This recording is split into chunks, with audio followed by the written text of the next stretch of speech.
Bien, alors, nous arrivons à cet autre moment important du culte où nous allons proclamer la parole de Dieu. Nous allons nous mettre debout et lire deux textes dans la parole de Dieu. Le premier texte que nous allons lire, c'est dans la première épître de Pierre, le chapitre 1er. C'est quasiment le même texte que nous avons lu dimanche dernier, parce que depuis dimanche dernier, j'ai commencé à parler du pouvoir qu'il y a dans le sang de Jésus.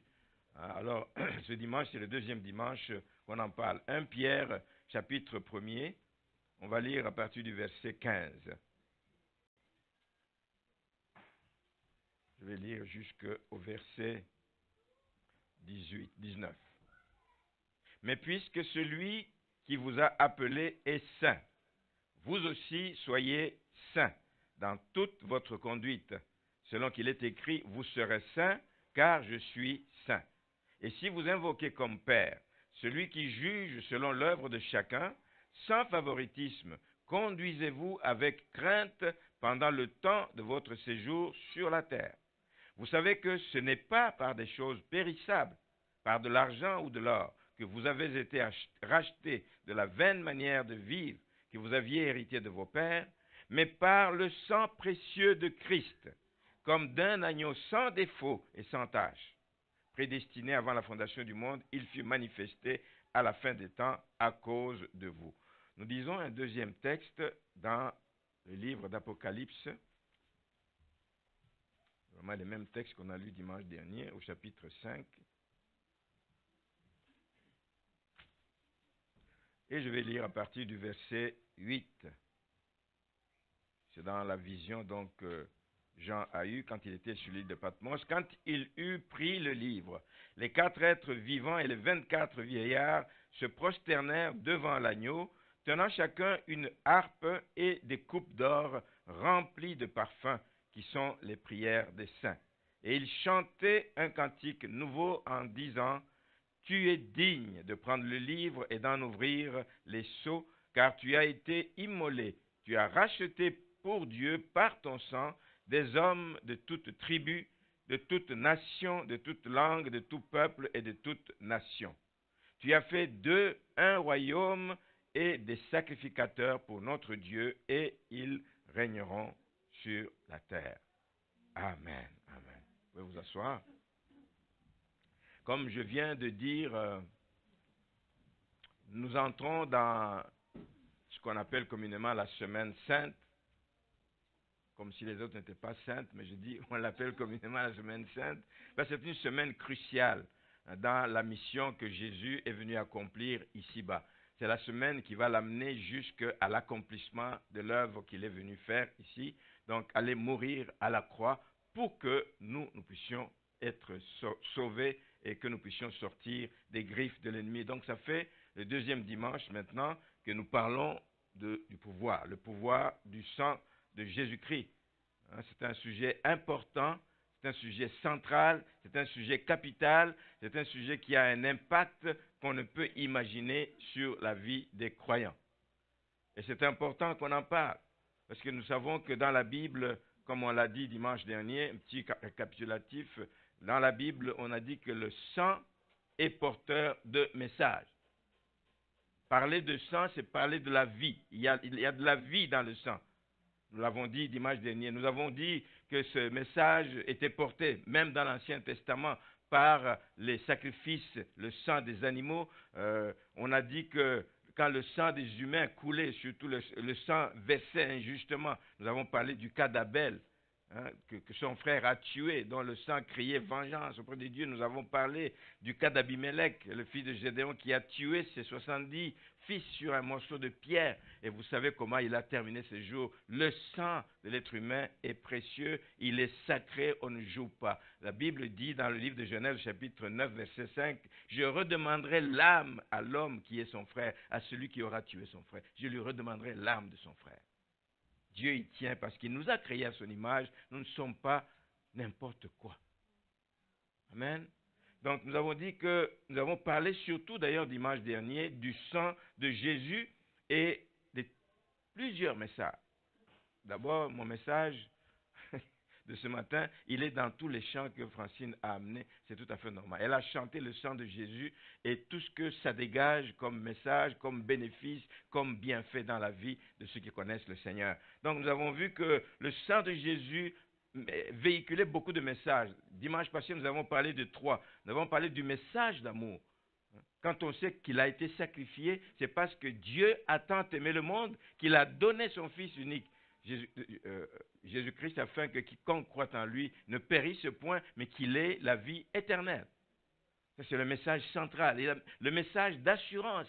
Nous avons une certaine assurance parce que nous avons été rachetés, nous venons de le lire, nous avons été rachetés de nos vaines manières de vivre, hérités de nos pères. Nous avons été rachetés pas par de l'or, pas de l'argent, pas par des dollars, nous avons été rachetés par le précieux sang de Jésus-Christ. Nous avons vu aussi le dernier message que le message nous parle d'alliance, que nous sommes un peuple d'alliance. L'alliance que nous avons avec Jésus, c'est une alliance plus excellente, comme dit la parole de Dieu, que celle des Anciens Testaments, les alliances d'Abraham, avec Noé, avec les autres, etc. Donc, c'est une alliance plus excellente dont Jésus-Christ est le garant. Et nous savons que lui, il est le garant de cette alliance parce qu'il veille à ce que tout ce qu'il a prévu, tout ce qu'il a dit dans cette alliance se réalise réellement. Et lui n'est pas un homme pour mentir. Nous voulons donc continuer dans le même sens ce matin et voir quelles sont les autres retombées, quels sont les autres bienfaits, quels sont les autres bénéfices qui découlent du sang de Jésus et de l'œuvre de Jésus à la croix. Ce sont des messages importants, ce sont des messages qui apportent la vie, ce sont des messages que nous devons véhiculer, que nous devons continuellement véhiculer. Le travail que nous sommes en train de faire quand nous évangélisons, c'est parler de ce message de Jésus-Christ, qu'il est venu pour libérer les captifs, il est venu pour sortir les gens qui sont prisonniers de toutes sortes de liens, il est venu pour leur délivrance. C'est le message que nous devons proclamer et que nous devons continuer à proclamer. Les gens courent derrière des tas de choses. On cherche la puissance, on cherche la gloire, on cherche la sécurité dans toutes sortes de choses. Mais nous avons toutes ces choses en Jésus-Christ à cause de l'œuvre qu'il a accomplie à la croix. Amen. Voici le message que nous devons dire. Il y a une puissance, frères et sœurs, extraordinaire dans le sang de Jésus-Christ. Pourquoi le sang de Jésus? Mais ce n'est pas un sang comme le tien, comme le mien, parce que lui n'est pas né d'une relation entre un homme et une femme. Il n'est pas né qui sont pécheurs, mais il est né par l'action du Saint-Esprit. Et il n'a jamais péché. À ce moment-là, le sang de Jésus-Christ est précieux, il est puissant, il dégage la puissance. C'est ce qui fait d'ailleurs que Satan a peur. S'il y a quelque chose qui lui fait peur, c'est quand on lui parle du sang de Jésus. C'est quand on lui parle de l'œuvre que Jésus a accomplie. Il sait que c'est là qu'il a été vaincu. Il sait que c'est là qu'il a été dépouillé de toute autorité, de tout pouvoir. Il le sait. Donc il a peur du sang de Jésus-Christ. Alors quels sont les autres messages que l'on peut dégager donc, de l'œuvre de la croix et du sang de Jésus-Christ? D'abord, nous allons dire que l'œuvre de la croix, le sang de Jésus dégage un autre message qui est un message de paix. Le sang de Jésus est à la base de la paix que nous avons avec Dieu. Nous l'avons dit. Sans le sacrifice de Jésus-Christ, sans que le sang n'ait coulé, mais on ne pouvait pas apaiser, on ne pouvait pas être en communion. La communion était rompue avec Dieu. Cette paix que nous avons avec Dieu est véritablement la marque qui caractérise ceux qui sont en alliance avec Dieu. Ceux qui sont en alliance avec Dieu sont en paix avec Dieu. Amen. Donc la paix que nous devons avoir avec Dieu ne dépendra jamais de nos bonnes œuvres. Jamais, jamais. Oh, je fais ceci, je suis en paix avec Dieu. Non. La paix que nous avons avec Dieu découle de l'œuvre de Jésus à la croix, découle du sang qui a versé. Donc le sang de Jésus dégage un message de paix. Amen. Personne d'autre ne pouvait donc apporter la paix. Personne n'a été jugé digne d'apporter la paix. Seul l'agneau immolé qui a versé son sang à la croix. Dans le livre d'Ésaïe, au chapitre 53, que vous connaissez bien, le verset 5, Ésaïe nous dit que Jésus était blessé pour nos péchés. Il a été brisé pour nos iniquités. Et on ajoute, et le châtiment qui nous donne la paix. C'est le châtiment qui est tombé sur Jésus-Christ qui nous donne la paix. Il est tombé sur lui, nous donnant la paix avec Dieu. Voici ce qui a apaisé le cours de Dieu. Nous sommes en paix avec Dieu. L'épître de Paul aux Colossiens, chapitre 1er, le verset 20 dit, je paraphrase, Dieu a voulu par Christ tout réconcilier avec lui-même. La réconciliation que nous avons, c'est parce que ça s'est fait par Jésus-Christ. Dieu a voulu, par Christ, tout réconcilier avec lui-même en faisant la paix par son Fils. Il a fait la paix par son Fils. Amen. Par le sang de la croix. Jusque-là et avant cela, nous étions des ennemis de Dieu. Il y avait rupture de relations. Il y avait un fossé qui nous séparait. Mais la croix de Jésus-Christ, le sang qui a versé, a fait le pont qui nous permet de nouveau de communier. La paix avec Dieu. Par le sang de Jésus-Christ, nous sommes justifiés, nous sommes purifiés. Par conséquent, nous sommes réconciliés donc avec Dieu. Et vous savez ce qui arrive quand deux personnes se réconcilient, évidemment, forcément, ils font la paix entre elles. Elles font la paix entre elles. Quand deux personnes se réconcilient, elles font la paix. C'est le signe même de la réconciliation. Merci Seigneur. Nous lisons un autre texte dans l'épître de Paul aux Éphésiens. Éphésiens chapitre 2. Je vais lire quelques versets. Éphésiens chapitre 2, je vais lire à partir du verset 13. Mais maintenant, dit la parole, maintenant en Jésus-Christ, vous qui étiez jadis éloignés, vous avez été rapprochés par le sang de Christ. Car il est notre paix, lui qui des deux n'en a fait qu'un, et qui a renversé le mur de séparation, l'inimitié, et a anéanti par sa chair la loi des ordonnances dans ses prescriptions. Il a voulu créer en lui-même avec les deux un seul homme nouveau en établissant la paix, et les réconcilier avec Dieu l'un et l'autre en un seul corps par la croix, en détruisant par elle l'inimitié. Merci Seigneur. Par le sacrifice de Jésus-Christ à la croix, le mur de séparation est tombé. Quand vous lisez l'histoire dans l'Ancien Testament, quand les gens se retrouvaient dans le temple, il y avait des places séparées pour les Juifs et pour les païens. Il y avait un mur de séparation. Il est tombé, il a été renversé pour faire une seule personne. Nous sommes un en Christ, nous sommes les enfants d'un même Père. Merci pour la paix que nous avons avec Dieu.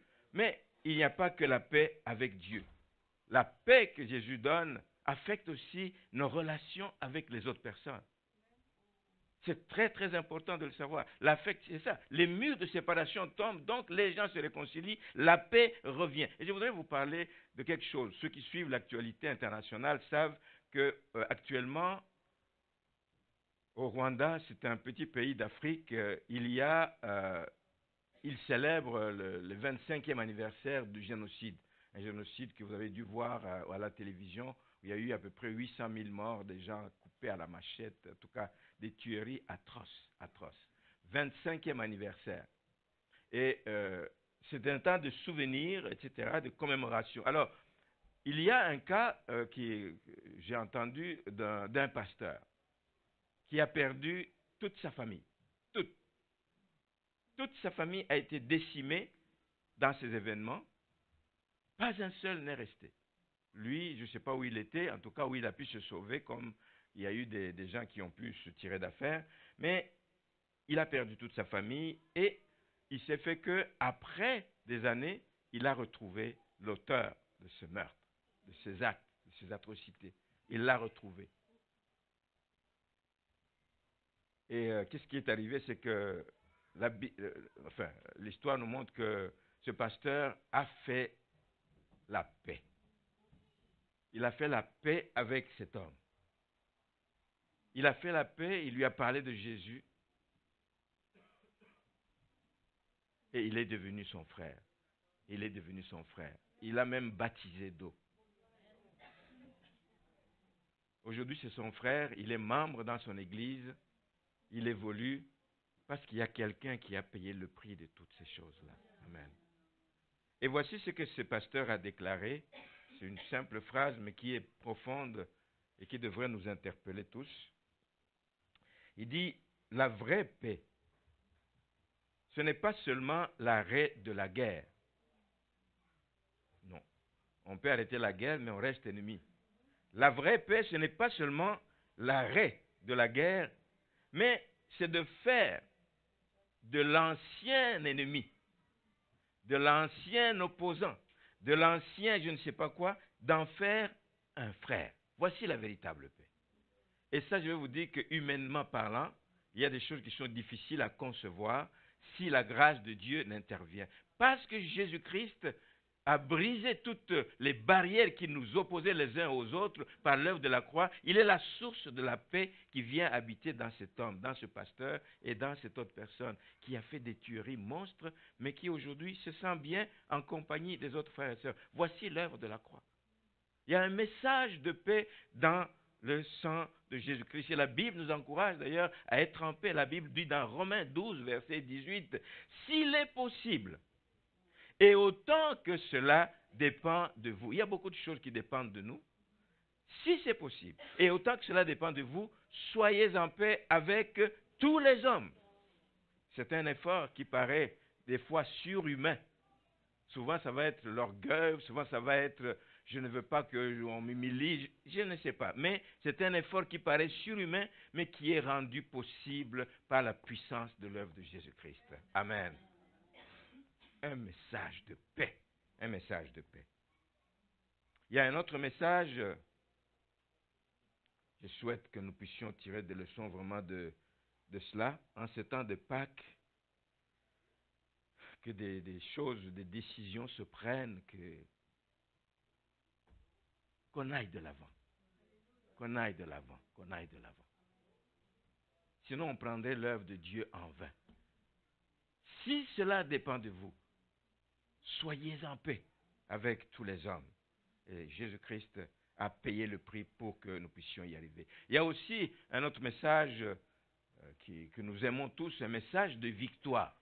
On ne veut pas de défaite dans notre vie. Nous voulons vivre dans la victoire. Amen. C'est d'abord une victoire sur l'ennemi, Satan, qui est notre ennemi mortel, qui cherche à nous nuire, qui cherche à nous porter atteinte sur nous, qui cherche à nous faire du mal, qui vient nous tenter par toutes sortes de moyens parce qu'il veut nous faire tomber, il veut nous arrêter dans notre marche, il ne veut pas que nous puissions porter des fruits. Et chaque fois qu'il tente un enfant de Dieu, chaque fois qu'il essaye de nous amener dans les œuvres mortes desquelles nous avons été libérés, qui sont quoi? La colère, les mensonges, des critiques faciles, etc., etc.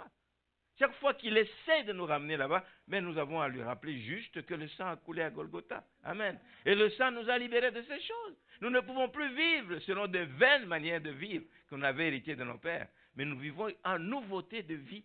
En nouveauté de vie. Il y a de la victoire dans le sang de Jésus-Christ. La Bible dit dans le livre d'Apocalypse 12, verset 11, ils l'ont vaincu. Ils ont vaincu qui? L'accusateur. Ils ont vaincu Satan, l'ennemi, celui qui séduit. Ils l'ont vaincu à cause du sang de l'agneau et de la parole de leur témoignage.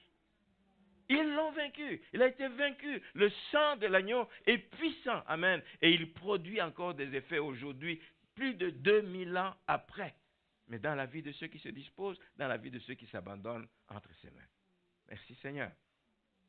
Non seulement la victoire que Jésus nous a acquise, c'est la victoire sur l'ennemi, mais c'est aussi la victoire sur la mort, car Jésus a vaincu la mort. Amen. Il a vaincu la mort. Nous lisons un texte dans 1 Corinthiens, chapitre 15. 1 Corinthiens, chapitre 15, nous lisons le verset... à partir du verset 55, où Paul dit « Ô mort, où est ta victoire? Ô mort, où est ton aiguillon? » L'aiguillon de la mort, c'est le péché, et la puissance du péché, c'est la loi. Mais grâce soit rendue à Dieu, qui nous donne la victoire par notre Seigneur Jésus-Christ. Grâce soit rendue à Dieu. Il nous donne la victoire sur la mort, la victoire sur la maladie, la victoire sur le péché, la victoire sur le découragement, la victoire sur toutes sortes de maux que l'ennemi vient mettre dans notre vie. Grâce soit rendue à Dieu qui nous donne la victoire par notre Seigneur Jésus-Christ. Gloire à Jésus. Merci Seigneur.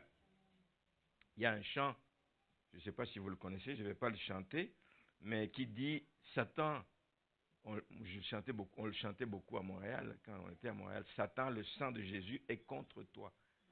Satan, le sang de Jésus est contre toi.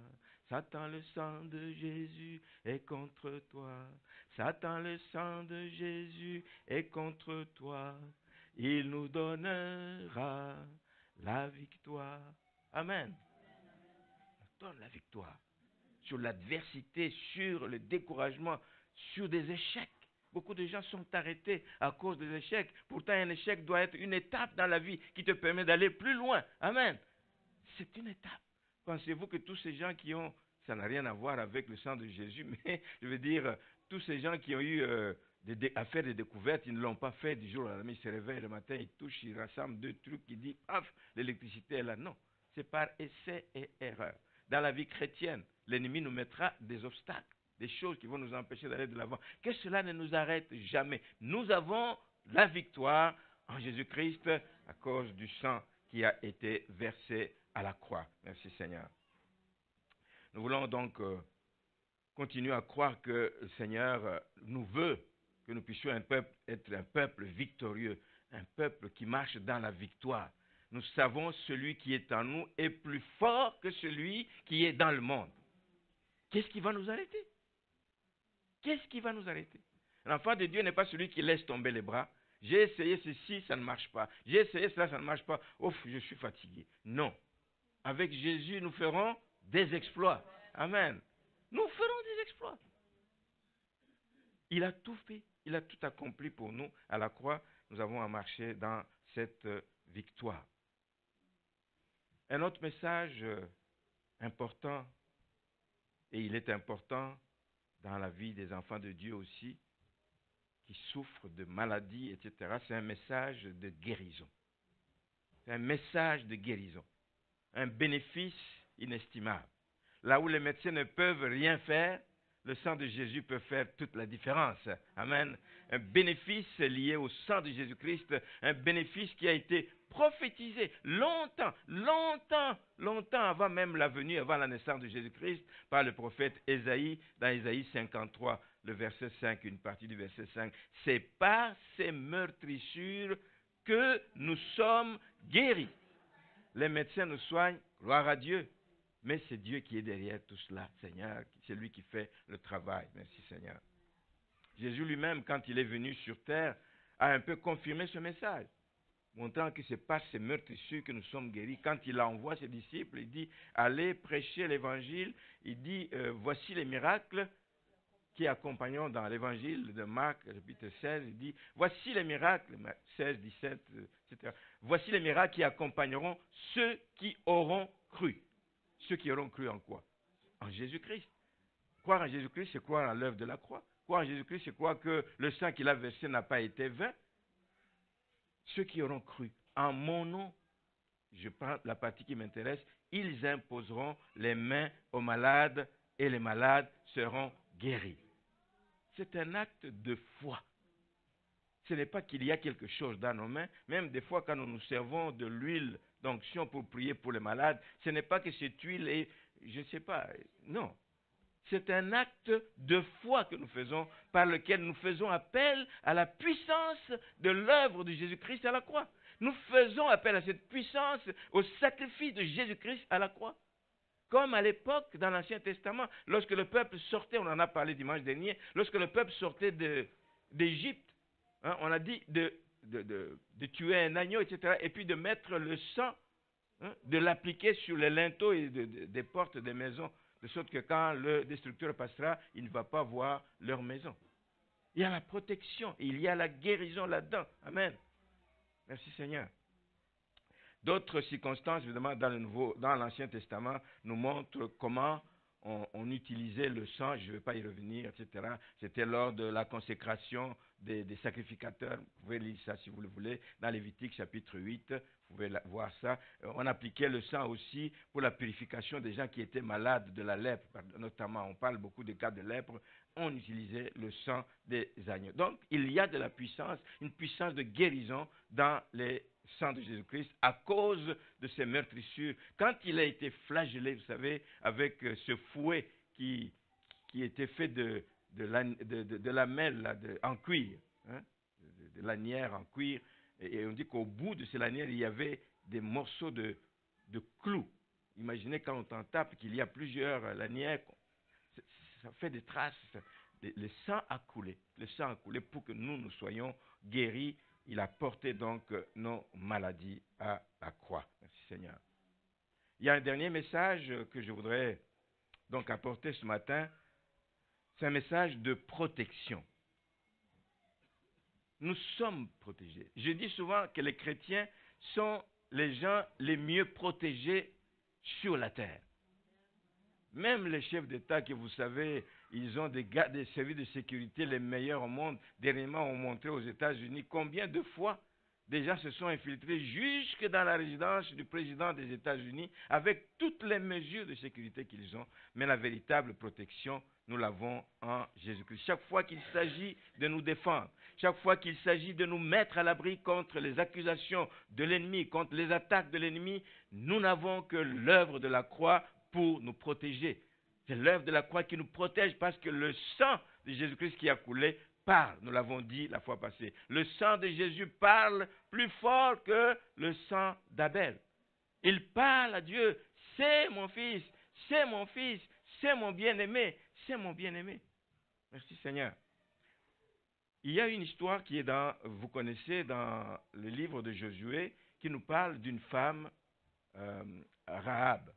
Je vais l'amener pour nous mettre en garde contre certaines tendances qui peuvent être de nature à rendre des gens un peu superstitieux. Dans le livre de Josué, j'aimerais qu'on y aille, on ne va peut-être pas lire tout le... Dans le livre de Josué, le chapitre 2. Chapitre 2. Josué, chapitre 2. Je vais lire à partir du verset 8. C'est l'histoire des espions qui sont envoyés pour aller faire la prospection, un peu faire l'espionnage pour voir à quoi ressemble la terre promise avant que le peuple n'y entre. Hein. Et on sait que les deux, donc Josué et Caleb, ont fait un rapport positif, mais quand ils sont allés pour explorer, ils ont été recueillis dans la maison de cette femme, Rahab, qui était une prostituée. Alors, je lis à partir du verset 8. Avant que les espions se couchent, Rahab monta vers eux sur le toit et leur dit, « L'Éternel, je le sais, vous a donné ce pays. La terreur que vous inspirez nous a saisis et tous les habitants du pays tremblent devant vous. » Donc, quand les espions sont arrivés, les gens du pays savaient déjà que le peuple d'Israël vient. Et donc, ils savaient que Dieu avait donné le pays à ce peuple-là. Ils savaient, et les gens tremblaient, Alors, quand nous avons appris au verset 10, comment à votre sortie d'Égypte, l'Éternel a mis à sec devant vous les eaux de la mer Rouge, et comment vous avez traité les deux rois des Amoréens au-delà du Jourdain, Sihon et Og, que vous avez dévoués par interdit. Il dit, nous l'avons appris, nous le savons.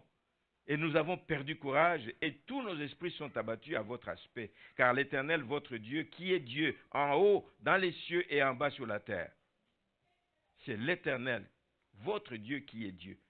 Un acte de foi. Elle reconnaît que le Dieu de ces espions est le véritable Dieu. Pas le leur, parce qu'eux ils adoraient, mais c'est le Dieu d'Israël qui est le véritable Dieu. Et maintenant, je vous prie, jurez-moi par l'Éternel que vous aurez pour la maison de mon Père la même bonté que j'ai eue pour vous. Donnez-moi l'assurance que vous laisserez vivre mon père, ma mère, mes frères, mes sœurs et tous ceux qui leur appartiennent et que vous leur sauverez, vous nous sauverez de la mort. Ben, il demande quelques garanties. Je vous ai protégé. J'ai pris des risques de vous protéger. Si on savait que j'ai hébergé des espions venant des ennemis, mais je vais avoir des problèmes. Donc, donnez-moi aussi quelques garanties quand vous viendrez dans le pays, ben, que vous puissiez nous protéger, moi et ma famille. Alors, ces hommes lui répondirent, nous sommes prêts à mourir pour vous si vous ne divulguez pas ce qui nous concerne. Et quand l'Éternel nous donnera le pays, nous agirons envers toi avec bonté et fidélité. Et je saute au verset 17, il dit, ces hommes lui dirent, voici de quelle manière nous serons quittes du serment que tu nous as fait faire. À notre entrée dans le pays, attache ce cordon de fil cramoisi.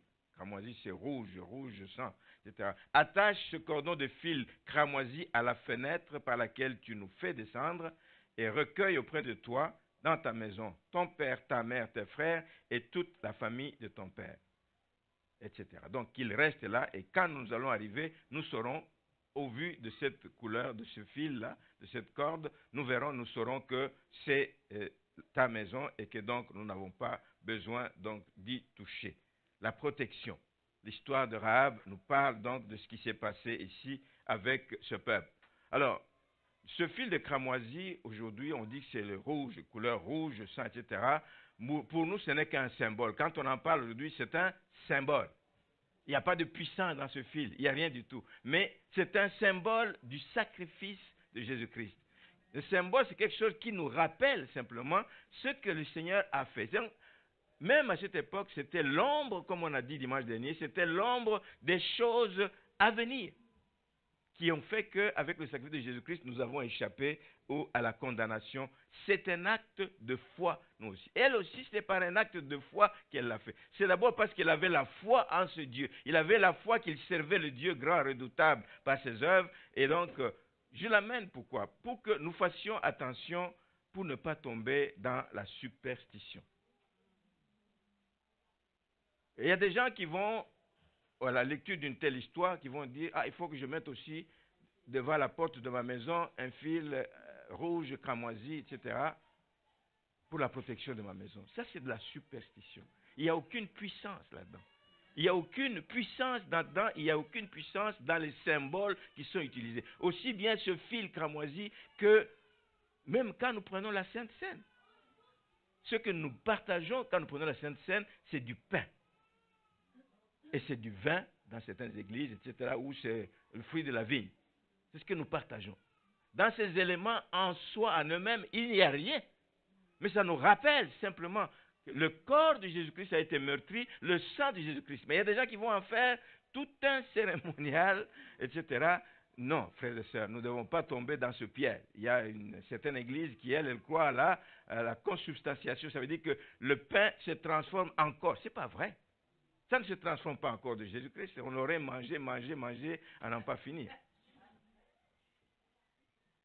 La superstition est un risque quand on parle des symboles qui ont servi dans la Bible, qui ont servi pour simplement faire grandir notre foi. Les bénéfices que nous attendons de l'œuvre de Jésus-Christ ne sont liés à aucun symbole. Les bénéfices que nous attendons sont liés à notre foi.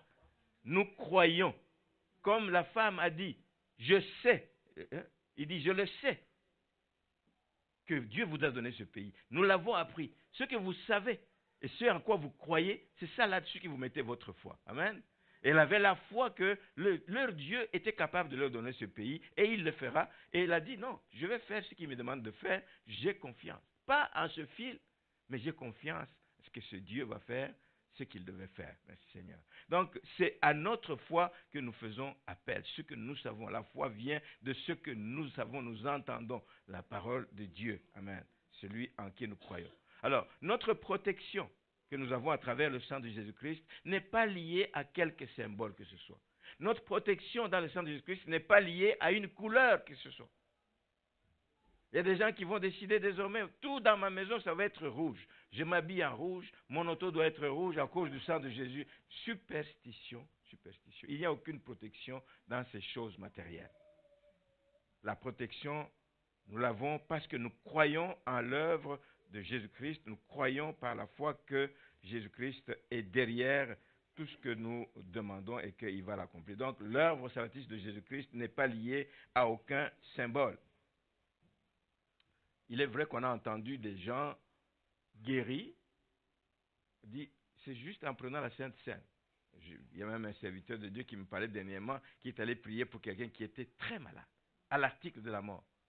Et je dis, écoute, je vais te faire l'onction d'huile et puis nous allons prendre la Sainte Seine. Et puis après ça, la personne était guérie. Les médecins étaient étonnés, etc. Il n'y a pas de magie là-dedans. c'est vraiment des actes de foi que nous faisons. Ce qui guérit, ce n'est ni le pain, ce qui guérit, ce n'est pas l'huile, ce qui guérit, ce n'est pas le vin. Non, c'est la puissance qu'il y a dans l'œuvre de Jésus-Christ à la croix pour laquelle nous avons mis notre foi en action. Merci Seigneur. Et je termine donc en vous demandant de retenir deux, trois choses qu'il faut retenir ce matin, alors que nous entrons dans cette semaine qui nous prépare à Pâques. Retenons que le sang de Jésus évoque simplement le sacrifice de Jésus-Christ à la croix. Quand on parle du sang de Jésus-Christ, on parle de sa vie qui a été immolée. Quand on parle du sang de Jésus-Christ, on parle de toutes les souffrances.